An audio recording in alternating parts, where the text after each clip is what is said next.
అందరికీ నమస్తే అండి. ఈ పూట మన వీడియో ఏమంటే, మన ఆశ్రమంలో జయశ్రీ అమ్మ ఉన్నారు కదా! తనకి హెల్త్ బాలేదండి. ఇక్కడ లోకల్‌లో పలంనేరులో చూపిచ్చాము. తనకి కిడ్నీ ప్రాబ్లమ్ ఉన్నట్టుంది అన్నట్లుగా డాక్టర్ గారు చెప్పారు.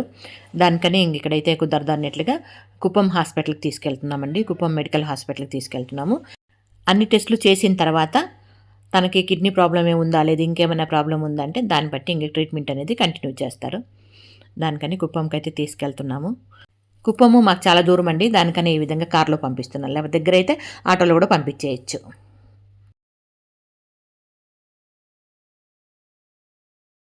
ఫ్రెండ్స్ ఇక్కడ చూసారా, ఇది రెంట్ కార్. ఇప్పుడు రెంట్కి తెచ్చుకున్నాం కారు. ఎందుకంటే పెద్ద కారులో వాళ్ళు ఎక్కాలంటే పేషెంట్లు ఒక గుర్రం ఎక్కినట్లు ఎక్కాలన్నమాట. దానికని వాళ్ళకి కుదరదు కాబట్టి ఈ రకంగా రెంట్కి తెచ్చుకున్నాం. దానికే మనం ఇంకో కార్ అయితే బుక్ చేసుకున్నాము. ఇదైతే మాత్రం రెంట్కి తెచ్చుకున్నాము. తనకైతే హెల్త్ బాగాలేదు. కుప్పం హాస్పిటల్కి, మెడికల్ హాస్పిటల్కి పంపిస్తున్నాను. జయాను మన జయశ్రీ అమ్మ ఇద్దరు వెళ్తున్నారు. క్షేమంగా వెళ్ళి లాభంగా రమ్మని మీరు కూడా మనస్ఫూర్తిగా కోరుకోండి.